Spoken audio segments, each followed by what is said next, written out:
Welcome to the Clear the Shelf podcast with Chris and Chris, the show that meets at the intersection of education and entertainment to discuss online arbitrage, retail arbitrage, wholesale, and all facets of selling on Amazon. We'll bring you news, tactics, strategies, insights, stories, and interviews to help you grow your Amazon business. And now, here are your hosts, Chris Grant and Chris Race. What is going on, everybody, and welcome back to the Clear the Shelf podcast with myself and my always equanimous co-host, Chris Rasick. This week, we're going to be discussing Returnuary. If you aren't familiar with what that is, or maybe this is your first Q4, it's the hangover from the party that is Q4. And we don't do this to scare anybody. But we do feel it's our duty to kind of be real with you guys and provide some actionable insights and tactics to be able to deal with even the things that you don't see discussed on Instagram or Twitter much. And as you know, Amazon extends the return period for gifts and purchases for most of the items sold on Amazon between October 11th and December 25th of every year. And these are going to be able to be returned all the way up until January 31st of 2023, and sellers usually see some higher than normal return rates, and this happens because people get the wrong size. Someone doesn't realize that maybe someone gained a few over the holidays and picked them out a medium when they should have gotten a large. Maybe they get a wrong color. I know that I am an autumn, and when someone gets me a color from the wrong palette, it's bad news. They get two of the same item. This happens quite frequently. This happens to me like once a year. I'm rather difficult to shop for as it is.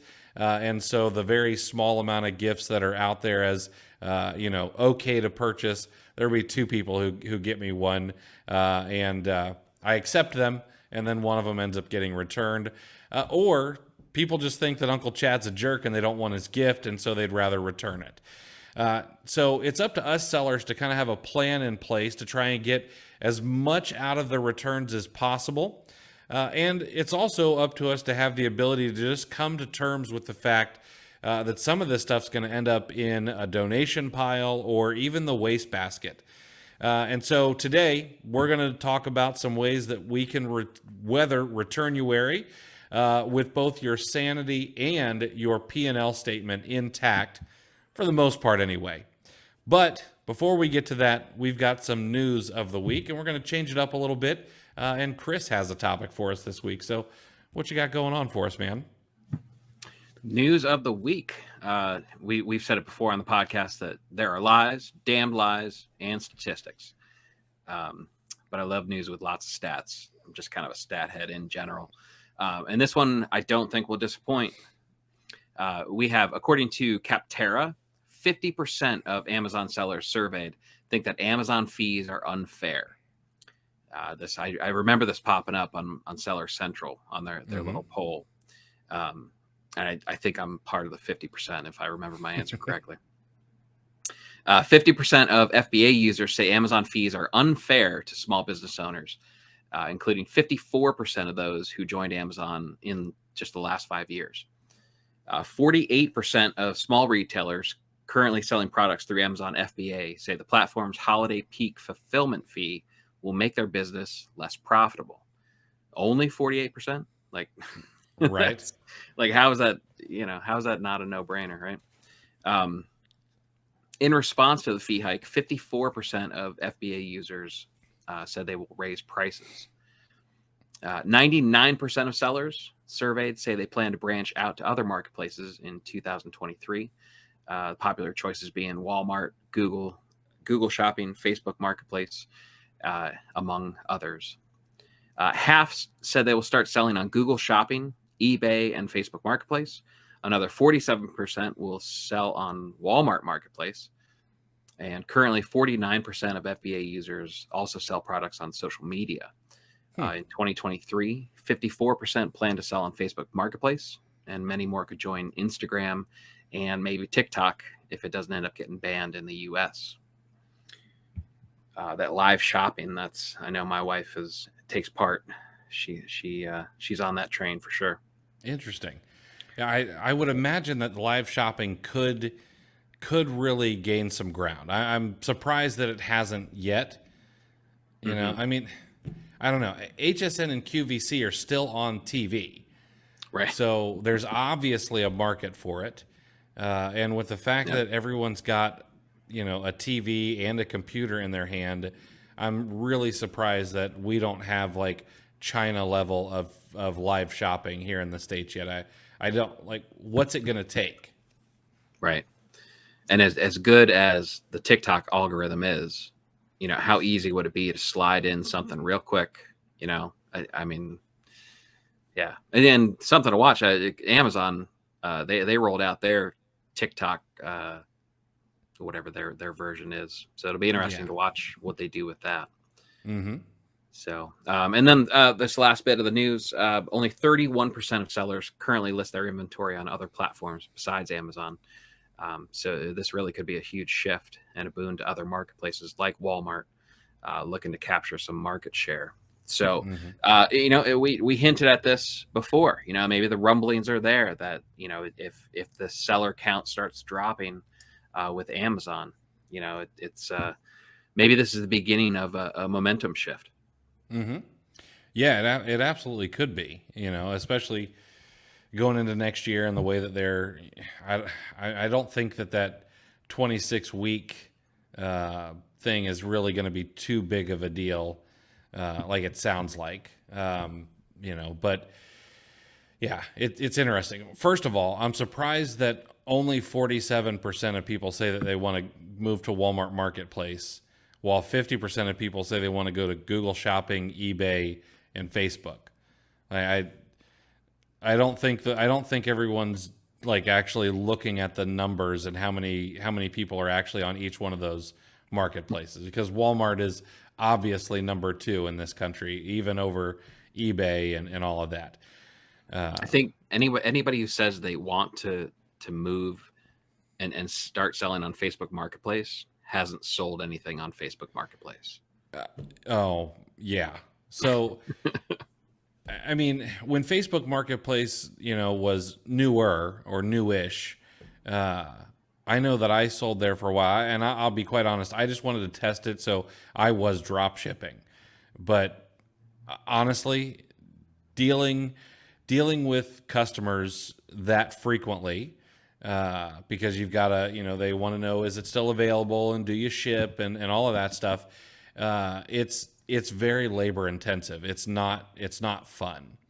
Um, you know, Nobody likes to get an email from a customer on Amazon, but imagine having to talk to every single customer like you own a retail store. Yeah. I don't know that everybody could do it. So, No. yeah. So I wanna add a little bit of a contrarian take, at least contrarian to probably most other Amazon sellers. Uh, I too think that Amazon has maybe raised the fees too high too fast. And I know that it sucks. Like, nobody wants to have higher fees, but I would argue that they've given us a platform to kind of make as much or as little as we please. And the margins that we get to see as Amazon sellers uh, are an order of magnitude higher than what the big boys get to play in. I did the research. Target is right around 3% is their margins. That was like 3.12. And Walmart runs 2.79% margins. And I know that none of us are doing the kind of numbers that they do, and that's still they make a ton of money because they sell a ton of product. But we as retailers get to have higher margins. I think I want to say I would imagine that the average Amazon seller, at least arbitrage, is probably somewhere between 8 and maybe 15% margin on the high side. And after all fees and stuff like that, and all expenses and everything. But we get to turn inventory faster than the big boys. We get to stay nimble. We don't have to worry about a brick and mortar shop or anything like that. And this that would not be possible. There would not be as many retailers as there are, because that's what we are essentially, if it was not for Amazon. So like it does suck on one hand, but on the other, it's kind of a small price to pay for such an opportunity, in my opinion. Yeah, and I agree. Ultimately, I think there's probably two main parties in this conversation that really don't think the fees are fair. I think experienced seasoned sellers that started in the glory days and have seen change after change. It's difficult to keep having your profit chipped away, and if you talk to sellers that have been on Amazon for any length of time, you'll hear them say things like, "Oh, it was so easy back in the day," and comments like that, and I get it. It's tough to see so much change, and it's frustrating to have to adapt over and over again. And then I think the second party that that would complain about the fees are, I think there are a lot of sellers out there that don't understand the numbers so much. I read a lot of Facebook posts and group posts where you kind of get the feeling that they don't understand margin. They tend to talk ROI, as if that was, after everything's paid, and or they don't quite have the connection, that a margin, somebody was complaining about, I think 10 to 15%. It was a new seller. And they said they had just finished their first year or something like that. And my margin's only 10 to 15%. There was a bit of an awakening in the comment section under the post. So, I think a combination of those two, which I understand, both ways. It's I've been in the second group, where I thought the number, you get caught up in ROI and stuff like that, and then it can be a slap in the face, when you actually see the numbers of what you're actually taking home. But and then hopefully I'll be in the first group too of a longtime seller who's been through a bunch of changes. But so I get it. But yeah, no, I absolutely, I do get it. But yeah, I do think some more education on margin does need to be out there for the seller community. And I'll be honest, I asked ChatGTP the other day to explain margin to me like I'm 5. Just because I wanted to see how good it was at kind of breaking something down that can be difficult to understand into something that's a little bit easier to understand. And I mean, any business school will be like, "Oh, your margins are 15%. That's incredible." So I would imagine a little more education would be really, really helpful when it comes to margin. Yeah, because there's impatience too. Oh yeah, you just as a new seller, it's easy to get caught up in trying to get to the numbers of these other people that you're seeing in the same groups and stuff like that. So it's, and you don't like any of the answers. It's like, well, I'm only making, I sold over $100,000 and my margin's only 15%. So I only took home, and everybody's like, you don't like that the answer is, okay, sell more. Yeah. It's like that's I guess they're looking for, sometimes you're looking for something easier than that. Oh, absolutely. Yeah. So that news section was interesting.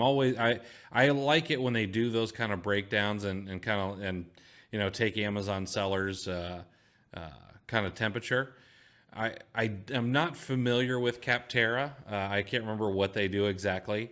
I would like to have like a really big study done on Amazon sellers, bigger than Jungle Scout can do, or bigger than Helium 10 or anybody else can do, and kind of figure out what the pain points are of Amazon sellers and what's good and what's bad.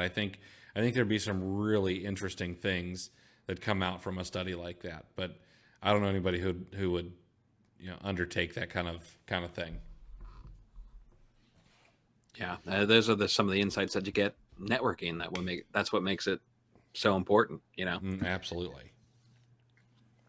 All right. So before we get into what you should do about returns and Returnuary, I wanted to bring up something that I got asked a couple of times. So about once a week or so, I will ask on Instagram and Twitter, like, are there any questions I can answer? And I try to get back to every single one. And so this past week, I was asked about how to deal with annoying customers.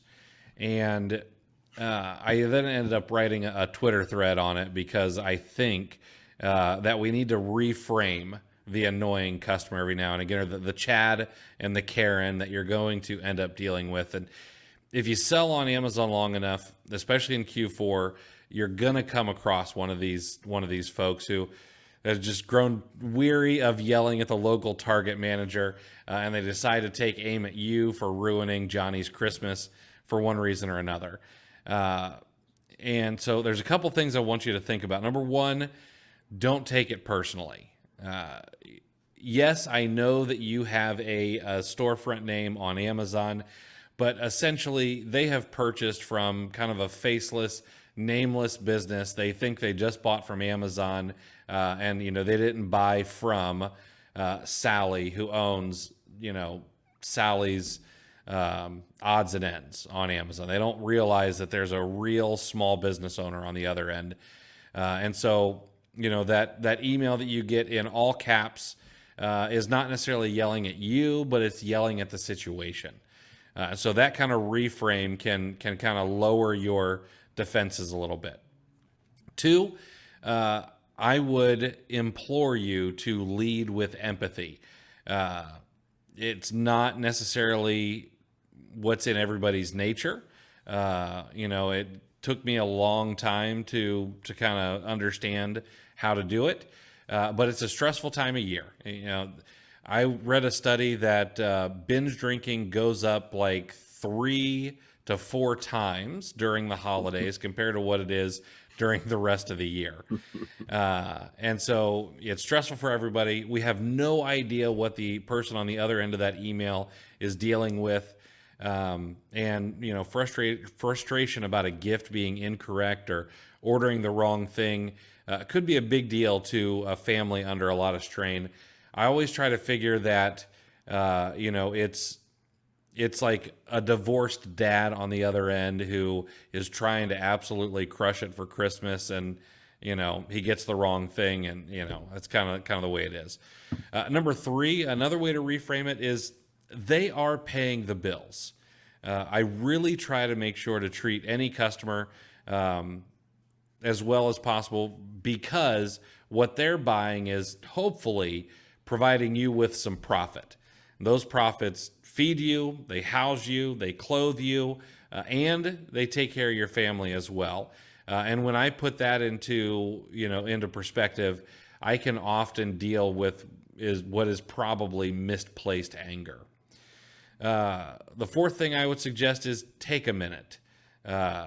Take a minute before responding, sleep on it, take a walk. I don't know. If you need to have a drink, go have a drink before replying to anybody, but don't respond from a place of anger. It's probably going to feel really good in the moment, but next week, it's not going to feel that great that you told some grandma off in an email. Respond professionally. Make sure that you help the customer within the terms of service. Act like you've been here before. Respond professionally. If you can't bring yourself to respond professionally, go over to something like ChatGPT and turn whatever you want to say into a professional response. Now, I will say this: if you ask ChatGPT, and if you're not familiar with that, go Google it. It's the hot thing right now. But the AI, if you ask it to write a professional email telling a customer to F off, it will tell you that it can't do that. Okay. But if you ask ChatGPT to write an email to a customer telling them you won't refund their purchase professionally, the output was actually really good. It said something like, "Thank you for reaching out to us regarding your recent purchase. We apologize for the inconvenience, but we're not going to be able to reimburse you. And we know that you're probably disappointed by this, et cetera," and so on. It was a really good response. So use the tools that are out there available to you. And then finally, use templates. This is something that I've got for almost every situation that I've come across. I've got a template that I can just click on. I might need to change a word here or there, but if it's an A to Z claim for a merchant fulfilled product, I've got instructions on how they can file an A to Z claim. If it's an FBA product, I've got instructions on how they can reach out to Amazon for customer service. But templates allow you to just respond without having to really think about it. And even if you're frustrated because, they've got some misplaced anger in an email, your template's already set up while you're kind of in a cool, calm, collected state of mind. And you just, you save a bunch of time too. So, during this time of year when I know a lot of people are doing a lot more merchant fulfilling, a lot more dealing with customers, just take a beat before responding to every person who decides to yell at you. It'll make your life a heck of a lot easier and hopefully keep Amazon off your back as well. So, hey guys, wanted to take a quick second and thank you for listening to the Clear the Shelf podcast. My magnanimous co-host Chris Rasick has put together a gift for you for being a listener. It's called the Monthly Goal Tracking Spreadsheet, and it's free. The spreadsheet will help you break down and track how much you've purchased, which should be a leading indicator of how much you will sell, and then you'll be able to track how much you've sold as well as your estimated monthly profit on a daily basis. This will all feed into the daily averages so you can ensure that you're on track to meet your goals each and every month. Grab it for free today over at cleartheshelf.com/goal-tracking. Thanks again for being a listener. Now back to the show. How many emails have you gotten this year that you've ruined Christmas? Well, I haven't ruined Christmas yet. Good. I made a cat puke. I know that. Okay. And if I'm not mistaken, cats just do that like they get hairballs and stuff and puke on a regular basis anyway. Yeah. So yeah. How do you know it was my cat food? But tons of people have issues with refunds and whatnot. If you want some perspective, if you're taking a beat before responding to a customer, just go through your own feedback and look at how much are actual product reviews. You'll realize these customers have no idea where they are or who they're talking to. It's like, or read through some of the reviews on ASINs that you're either selling or sourcing. And, some people are just screaming into an abyss. Yes, just exactly. Because they need to scream. Yep, I'm just gonna write this anywhere. The first place I can click on that has an open text box, I'm going to tell somebody that Fluffy does not like the salmon. So. I'll tell you, and you know what? People will go to the mats for their animals. Like, oh yeah, I've read through, like, they'll fight. They'll let you know what is horrible and why it's horrible. And I'm like, did your dog tell you that they didn't care for this? Or like, I mean, they sniff other dogs like rear ends. So, I mean, they probably like most of the food. So, yeah. Exactly. I've seen animal chiropractors recently on social media feeds. Yeah. Which that's like some of it's kind of entertaining. That's probably why I keep getting more videos, because I do want to see the dog's face when the crack happens. Right. That's pretty entertaining. So I think I've answered my own question on why I get those.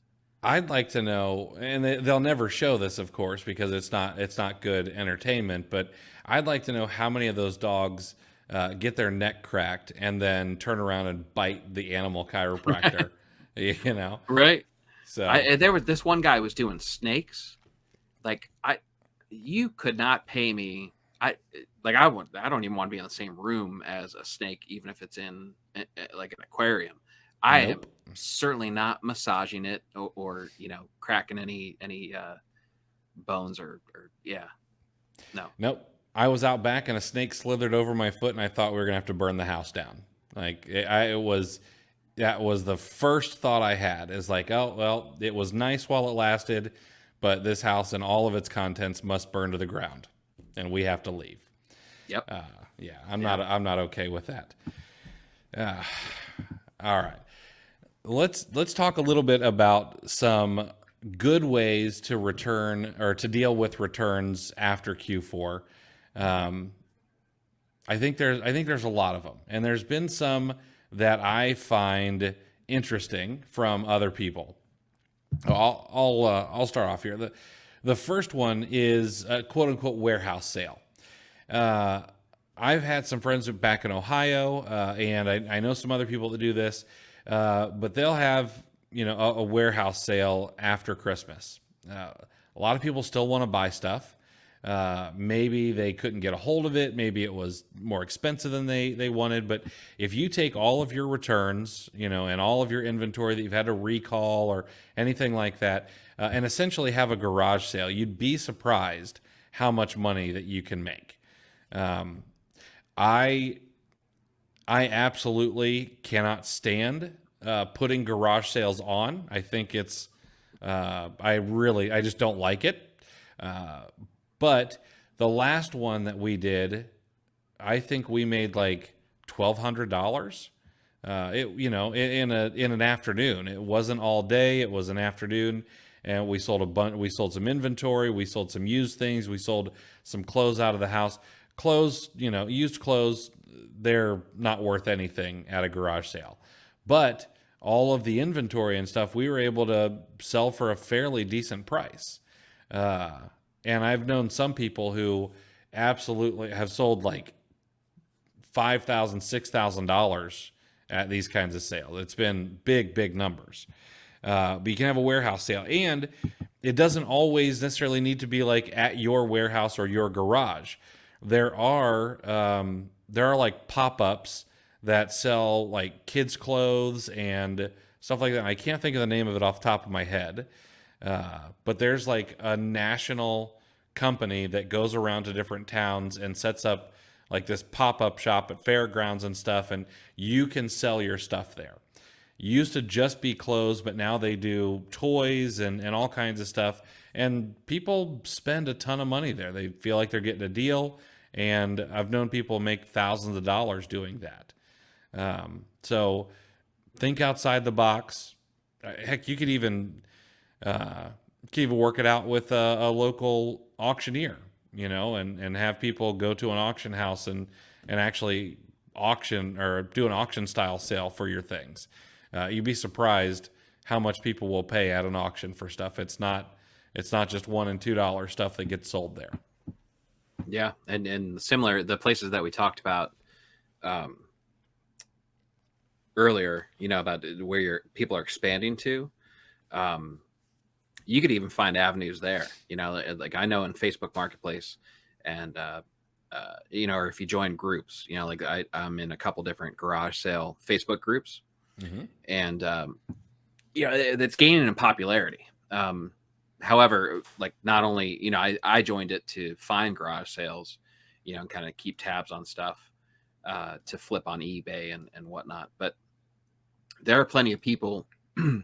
I know extreme couponers, you'll see people that have garages open with shelves of every kind of detergent and soap and all the stuff, that they're getting from, their extreme coupon ventures, and they're just selling it for, a couple bucks a unit or whatever. I know I have a guy that does a whole bunch of hardware.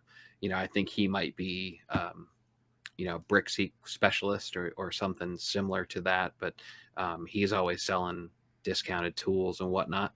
So this may be an avenue to make a connection, maybe do some networking or something. You may be able to arrange something where, you kind of do something on consignment. You know, um, I had a friend of mine who opened a store.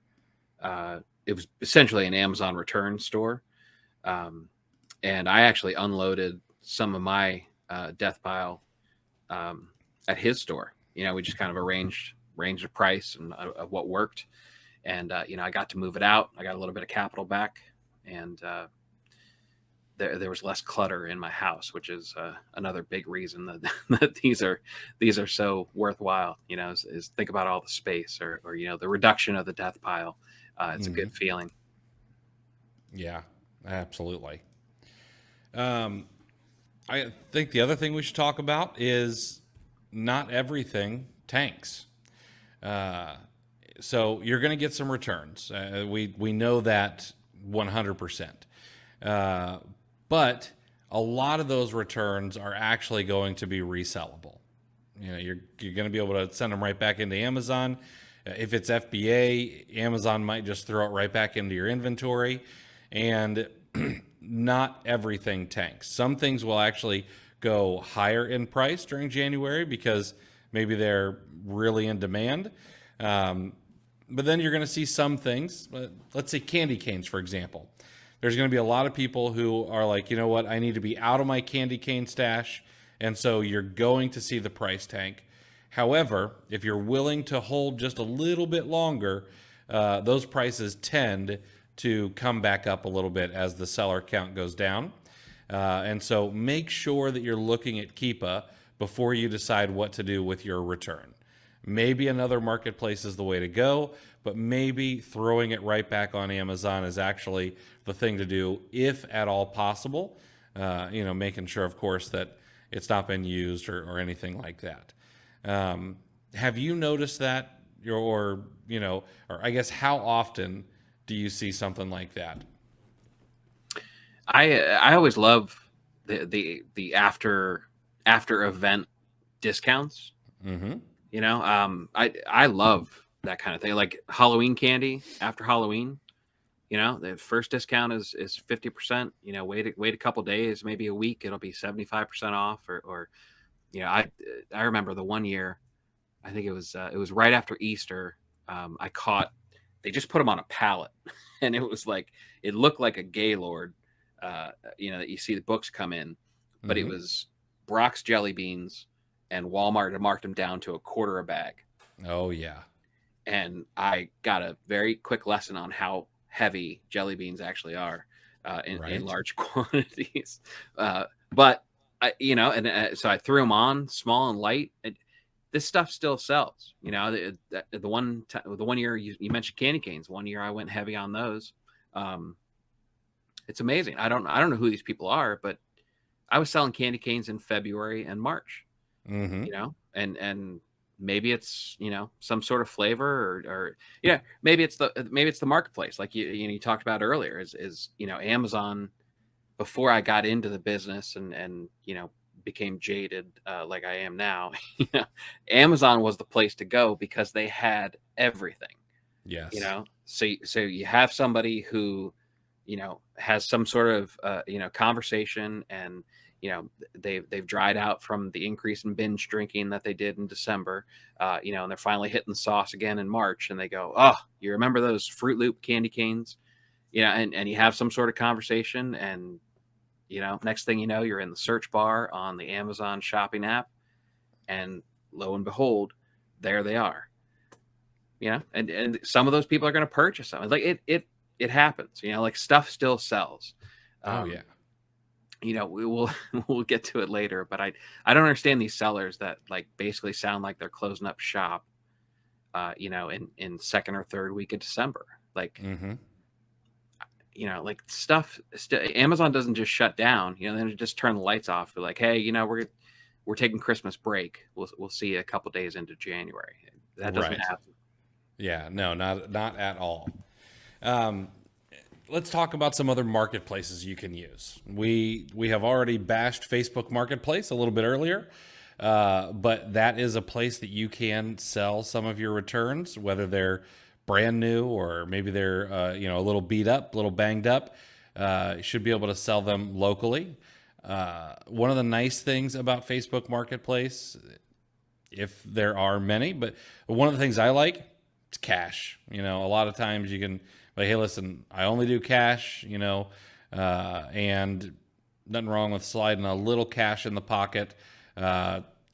You should report any cash earnings to the government, just in case anybody at the Internal Revenue Service is listening. That is what you should do. What you actually do is completely up to you. Okay. There's eBay, OfferUp, Craigslist, Let Go. Maybe it would be a good item for. Oh, there's a couple of. Is it Whatnot or? It's the new. It's like Live. Yeah, isn't that it? Whatnot. Yeah, maybe it is Whatnot. So, well, there's all kinds of different marketplaces that you can throw things up on. Heck, you could even start a Shopify site and sell lightly used items on your own Shopify site if you wanted to. Heck, for some lightly used items, you might be able to sell them for even more. How often are you selling off Amazon? I know that you've had some pretty cool flips from like local auctions that we've talked about in the past. But how often are you selling things on other platforms besides Amazon right now? I always have several things listed on eBay. Mm-hmm. I find it, especially Amazon stuff that's coming back. I'll use the listing, so you can get to your own listing on Amazon, and all the details and product description and all that stuff. Just copy and paste it. Oh yeah. Just go to eBay, find somebody else. You do your research and see what it's going for on eBay. You got the sell similar option on eBay. You can click one of those, but then you can add your own product description, to make it look professional and a whole bunch of characters, which eBay says they like. And it's really easy. It's good to make a regular habit. That was actually one of the frequent goals in the mastermind when we first started. Was to make a consistent habit of listing.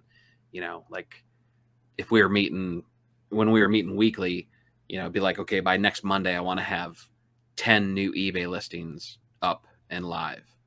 And the purpose of that was to build that habit, just to keep stuff moving. We've talked about it with repricing and strategies of where you go 0% ROI and you move into a liquidation strategy. It's the same thing off of Amazon. Mm-hmm. You're just, the concept is the same. Once that profit has burst and that's not in play anymore, the main goal becomes get your capital back, right? Mm-hmm. That's right. So, if you could start, and you're right, you mentioned it, a lot of the stuff is even better in other places. You may have to ship it yourself, like eBay. But if you're merchant fulfilling this time of year right now, or you're packing up boxes as you listen to this episode, eBay shipping should not be daunting to anybody. Exactly. I do like selling on eBay. I know not everyone cares for it, but I sold, I don't know, I had some extra things laying around and I was like, you know what? I got to get rid of this stuff. I ended up making like $1,000, it was nice. But I kind of like it. I got to take a few photos, go write some descriptions. It was nice. But then I see people who've got there's a guy I follow on Twitter. He has 5,000 eBay listings. And I'm like, that is daunting, Yeah. So, I'm in a couple groups and they'll post screenshots from the mobile app and it'll give you, revenue over the last 90 days and then your active listings. And there are some numbers that will make you choke. I mean, I can only imagine. Yeah, there are people doing some serious business on eBay. Yeah, and it's a quote unquote small marketplace, Right? Yeah, isn't it so funny? Like you can go on eBay, when you get to the point where you have to take 0% ROI on Amazon, or even negative, just to liquidate and get the stuff, like, I will bitch and moan about that. Like, I'll make memes. Like, I will vent for days and weeks on end, about how miserable that process is. Mm-hmm. But if I get it back, and I actually send it back home, and I list it on eBay, and and I make a chunk of money, it's the best feeling ever. Like, I'm such a hypocrite, because I know, like, like I'm like, if it was on Amazon, what I got from eBay is probably like negative 30% ROI. But Right. I'm happy. But if I have to put something at negative 5% on Amazon, I'm pissed. It makes no sense whatsoever. Oh, that's great. All right. Next up, you can donate the items. If you get something back and you know that it's not in a condition to sell, uh, don't feel bad about donating it. Now, I will say this, and I only say this because I've had people ask. You cannot double dip.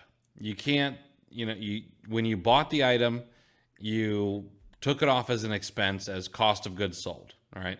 When you donate the item and you get that receipt from Goodwill or whoever you might donate to, the Salvation Army, wherever it is, you cannot then go in and say, oh, you know what?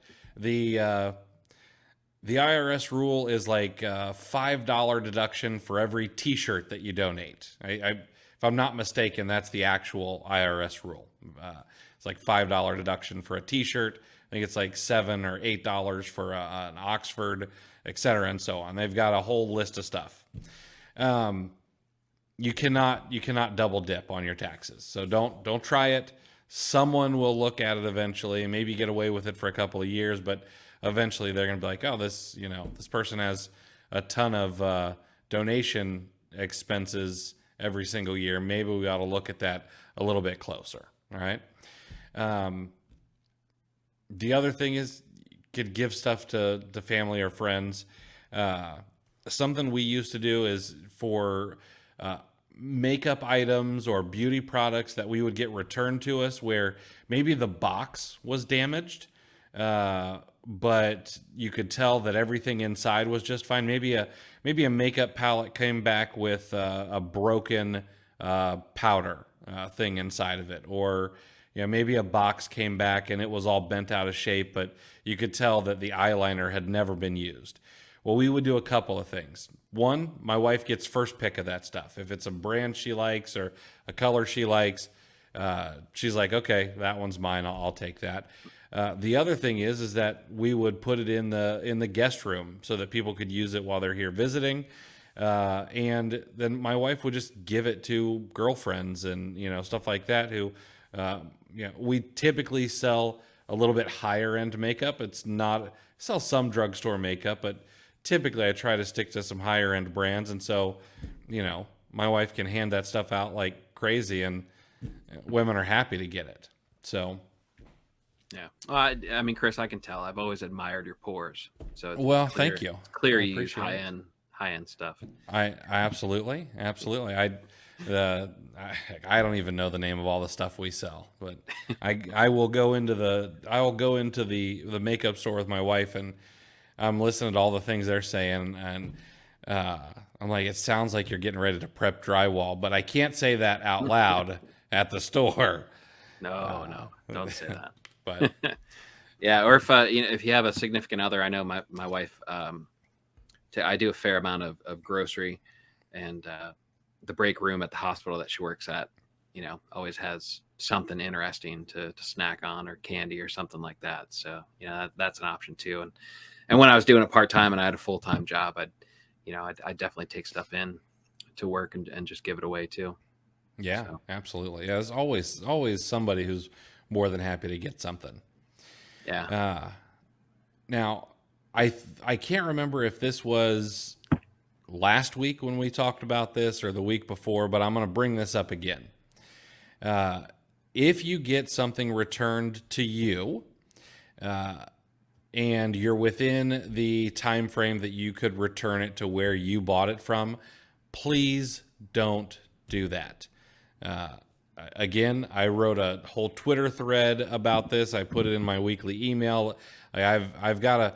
I think everybody knows where I stand on this. Okay, please don't return returns to the store. Don't return your bad buys or anything like that.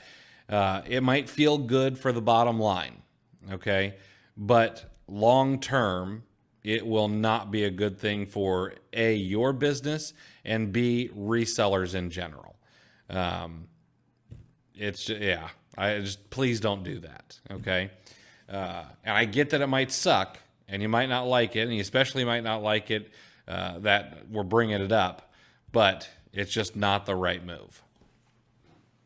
Yeah, there's you have to accept the fact that there's going to be hits that you have to take. It's just part of running this kind of business.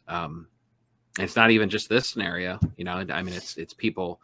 I know people some people are unhappy about reports you get from the prep center. That could be tough to take, but it's just part of it. There's going to be breakage. There's going to be missed quantities and stuff, which there's different ways to handle each of these scenarios. But the bigger point is you're never going to have 100% of what you buy be sellable. Mm-hmm. So that's you're going to have to find alternate ways of moving this stuff. Yeah. And that kind of brings us right into the next point. Shrinkage, which this would be part of shrinkage. If you are a retailer now, we're all retailers. And there's several types of shrinkage. There's going to be theft. Fortunately, as Amazon sellers, we probably don't have to deal with a ton of theft, from our own warehouses, our own homes, if you're working out of home. There's going to be a little bit. If you've got a kid, your kid has stolen something from your inventory, all right? But it's not Walmart size. Walmart has over $1 billion that goes out the back door every single year. And so your numbers are nowhere close. But shrinkage is part of a retailer. So, and I say this in the nicest way possible. Suck it up, Buttercup. It's, it just comes with the territory. It's not fun. It sucks, but it is part of this business. And so here's the thing I like to think about. I kind of like to reframe this a little bit. I looked up the return percentages nationally, and they say, and this is not my words, this is some company like Adobe or something like that, but they say somewhere between like 25 and 30% of items that are purchased for the holidays get returned. I think that my overall return rate over the course of a year is under 5%, even with the holidays factored in. So when you think about how much returns are happening, and yes, you, me, probably most of the people listening, we're nowhere near the size of even, one Target store in annual sales. Our return rate is really fairly low. Shoes and clothing, that's another story. But if you're outside of the shoes and clothing category, your return rate is probably fairly low overall. So if you kind of reframe it that way, I think it makes this hard pill a little easier to swallow. Yeah, that's it doesn't. The reaction doesn't always match, the actual numbers. Stuff hurts, and but pain is just temporary in this case. Yeah, absolutely. So, and then one other thing is we were talking about this episode, in Returnuary, and basically our operations moving into January as a whole. And I mentioned it earlier, and I don't understand these people that sound like they're closing up shop, and you'll see people on social media and like, hey, I saw somebody, I want to say it was like 10 days into December, they said they were sending their last FBA shipment for the year in. And I know they're doing a lot of merchant fulfilled, I get that part of it. But I think one key piece of advice for some of us is don't forget to source. Don't get caught, with not a lot of inventory come January, because Mm-hmm. stuff does sell. And this has even happened in my own mastermind. I think we get caught up in the seasonality of it all, and Yes. I think that it kind of we lose perspective because we get so focused on the things and the quantity of items that we want to get ready for Q4, that we forget that there's other stuff, there's other categories, and stuff still sells in January. My best two categories, maybe three categories, really don't have much seasonality to them. I sell a lot in health and household. I sell a lot in beauty and personal care. Mm-hmm. Those still stuff's still going to move in January. People still buy makeup. They still buy, medicine cabinet items. They still buy vitamins or supplements and all this stuff. I mean, Heck, there's going into a new year, vitamins and supplements should actually increase. right, You know. exactly, yeah, with all the resolutions being thrown out there. Um, yeah, so don't. I mean, I know everybody. If you're listening to this, you're still tired. If you did well in Q4, I get it. But make sure you still have your processes in place. Mm-hmm. We've talked about it before, and I know I've said it. I don't do a whole lot special for special occasions, like Black Friday and stuff. Um, my attitude is I need to be better at my regular process. Just I want to purchase this. I have my goals, and I need to purchase this to hit these numbers, and that's the big picture, and that's where I stay. I don't get caught up in um, anything real big. I Mm-hmm. think ultimately it's better for me in the long run if I get my regular process as efficient and um, as well oiled as possible. So yeah, don't forget to source. Yeah. Yeah, I think of all the points brought up, I think this one is the best. And what you said about us getting stuck into the seasonality, you're absolutely right. And I know that I told you this while we were talking about the episode beforehand, but we're so into a Q4 mentality right now. I walked into a Walgreens earlier today, and I saw that there's New Year's Eve stuff sitting out. It was like a slap in the face. I was like, "Oh yeah, I forgot. I forgot there's New Year's." Had I really been thinking forward, I would have been like, "Okay, well, at the beginning of December, I need to have anything I want to sell for New Year's at Amazon." And there is stuff to sell. There's, you can make bundles of Dollar Tree stuff. You can, you brought up, what is that cabbage? Sauerkraut. Yeah. There's sauerkraut you can sell. There's all kinds of things that you Mm-hmm. can sell that it's gonna go up in not only cost but also in sales velocity, because there's always something going on. Yep. So yeah, that's I think that is probably the most important point of this episode is just keep sourcing. Yeah. It's There's hugely always important. something. There's always something that is going to be popular. If you really think about it, or if you really studied trends. You mentioned it right away. Supplements. I mean, how many people are going to be setting New Year's resolutions that they want to lose weight. Or they Yep. so if they want to lose weight, there's all sorts of products sold on Amazon that relate to that. People want to go to the gym. Mm-hmm. You sell Nike, maybe look at some deals on gym bags, and because that stuff is going to start being a little bit more popular.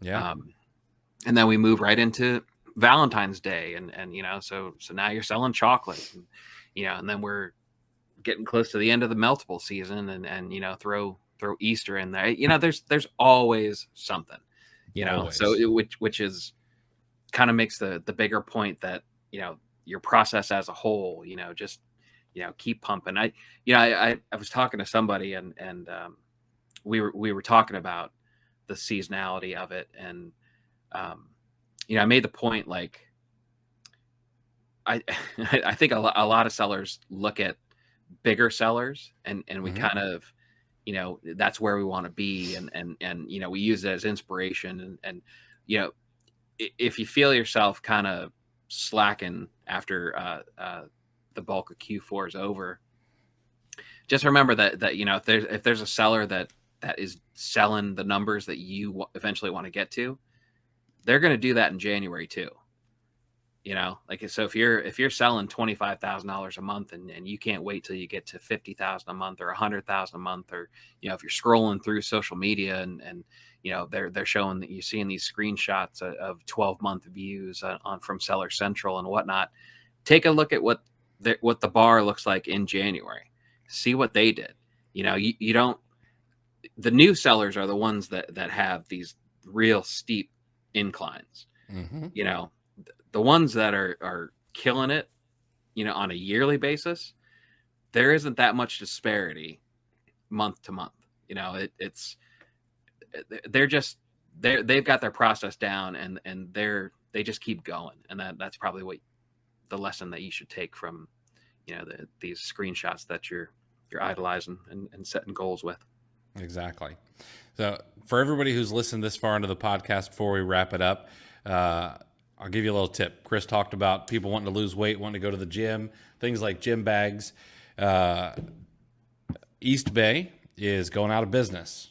So there's an easy opportunity right there because eastbay.com is liquidating. And there's going to be a lot of sports items, clothing, shoes, that kind of stuff that you're going to be able. As of right now, it's all 50% off, no minimums.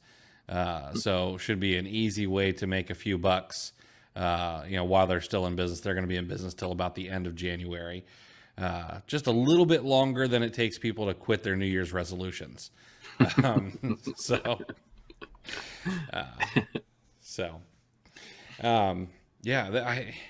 I think this was a good episode. Returnuary is definitely not a time when people are Amazon sellers are not necessarily happy about it, but it comes around every single year like a hangover. When you're in your 30s and you go out for a drink or two, you know what it's like. So, but there are ways around it, ways to make it not feel so bad. And the biggest one, I think, is that keep sourcing. I know a lot of people like to take a couple of days or maybe even a week or two off at the beginning of the year. I'm not necessarily a fan of that. Maybe taking some time to think and plan for the new year is a great idea. But I'm much more a proponent of just keep on trucking. Treat it like any other day, to be quite honest. So, yeah, treat it like a business. Yeah. Shut down for the holiday. They open up the next day. Exactly. So, I believe this is going to be our final episode of 2022. So, I want to take a moment and I want to thank you guys for listening. I want to thank you guys for hanging out with us. I've had a heck of a time making this podcast. It's been fun. I enjoy hanging out with you, Chris, and chopping it up for a little while every week. And both before and after, we get to laugh and things like that for a little bit. So it's been a ton of fun. I appreciate you guys listening. I hope that we've brought some value to you guys and helped your business in some small way, or at least maybe made you chuckle here or there. This can be a little bit of a lonely business. So I've always found that, whether I'm doing OA or out doing retail arbitrage or, heck, even just walking on the treadmill or walking around the neighborhood, it's nice to have a voice in my ear that I'd be like, oh yeah, I can relate to that, so if nothing else, hopefully we've done that for you. And I'll tell you, I'd love to ask you for something. If there are topics or tactics or guests that we can cover or have on that will help you, please don't hesitate to reach out to either of us. My email is always open. I'm sure that Chris would not turn away a DM or a message to let us know what we can do for you guys to make this bigger and better in 2023 than it was in 2022. So thank you. And Chris, thanks for pushing this. This has been a lot of fun. I've really enjoyed doing this with you, man. Yeah, it's time well spent when I consider how much fun and how much I enjoy it. So yeah, I'm excited we made it to the end of the calendar year. I'm glad this is this is officially a thing, right? It's not not just something my wife's gonna go, yeah, your little podcast. Yeah, maybe the spouses, are they not going to refer to it as your little podcast anymore, right? Exactly. Maybe. That's my ultimate goal. Right. But you mentioned it, that the idea is, this idea was sparked from the fact that as a seller, there weren't people talking about the actual stuff I do. It's, we talked about it very early on that you can find plenty of stuff about private label or some success story, attached to a $6,000 coaching course or whatever. But it's, podcast options for, people that were in the trenches, like we are, we're few and far between. So I hope we've stuck to that theme this whole time, and we'll certainly try to continue, because that's always in the back of my mind when we talk about topics and we get these episodes together. So yeah, absolutely. Well, again, thank you guys so much. We will be back in 2023 with more podcast episodes and more strategies, tactics, and guests to help you in your Amazon business. So hopefully, Merry Christmas, Happy Diwali, whatever you might celebrate. I hope it's been great. Happy New Year. And we should probably end with a quote. So this is one of my favorite John Wooden quotes. Failure isn't fatal, but failure to change might be. And the reason that's one of my favorites is I'm a big fan of failing forward. I don't mind sometimes looking stupid or doing the wrong thing, as long as it's putting me in the right direction. And in a business like this, any business really, change is inevitable. We've seen that, this year with Amazon. We know that it's going to happen more in the future.